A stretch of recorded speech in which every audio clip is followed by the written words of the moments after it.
ఇప్పుడే జీ5 app download చేయండి. చూడండి మీ ఫేవరెట్ టీవీ షోస్ ఎప్పుడైనా ఎక్కడైనా. నేను చేసింది తప్పే లలిత. క్షణిక ఆవేశంలో భార్య బిడ్డల్ని వదిలి వెళ్ళిపోయాను. కానీ విధికి దొరికిపోయాను.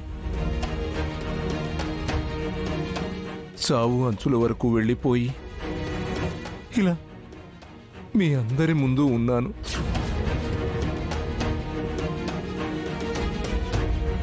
అత్తయ్య, ఆయన నా భర్తే కాదు అని మీరన్న మాటల్లో మీ బాధే కనిపిస్తుంది తప్ప ఈయన మీద మీకు కోపం లేదు అని నాకర్థమవుతుంది.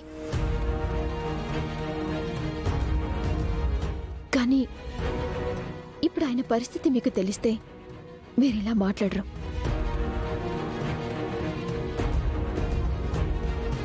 మావయ్యకి ఏమైంది క్రాంతి? ఇక్కడి నుంచి వెళ్ళిపోయాను నేను. మా ఇంట్లో కూడా ఎక్కువ కాలం లేనమ్మా. జీవితం మీద విరక్తితో ఎటు వెళ్లాలో తెలియక ప్రయాణాన్ని మొదలుపెట్టాను. యాక్సిడెంట్కు గురయ్యాను.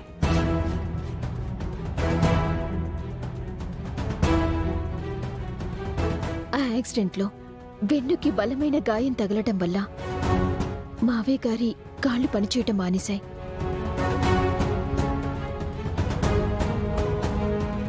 నాన్న నాన్న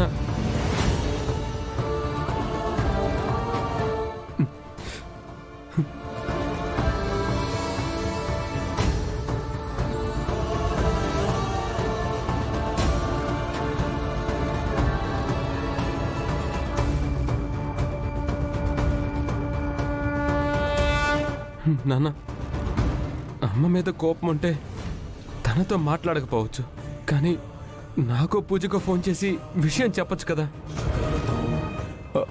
అలా మాట్లాడే పరిస్థితి ఉంటే నేను ఇప్పటి వరకు ఎందుకు ఆగుతానురా?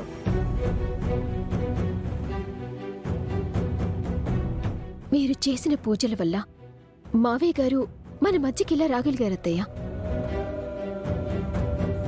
లేదంటే ఈ పాటికే నేను నాన్న.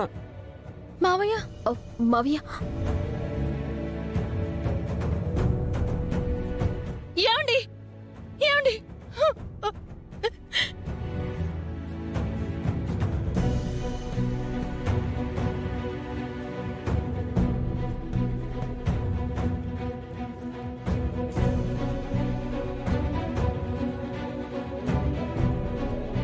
మీ పరిస్థితి తెలియక నోటికొచ్చినట్టు మాట్లాడాను. నన్ను క్షమించండి.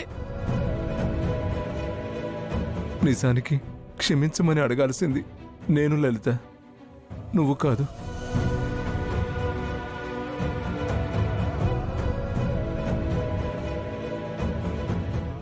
జీ5 యాప్ డౌన్లోడ్ చేసి అన్ని ఎపిసోడ్స్ పూర్తి ఉచితంగా చూడండి.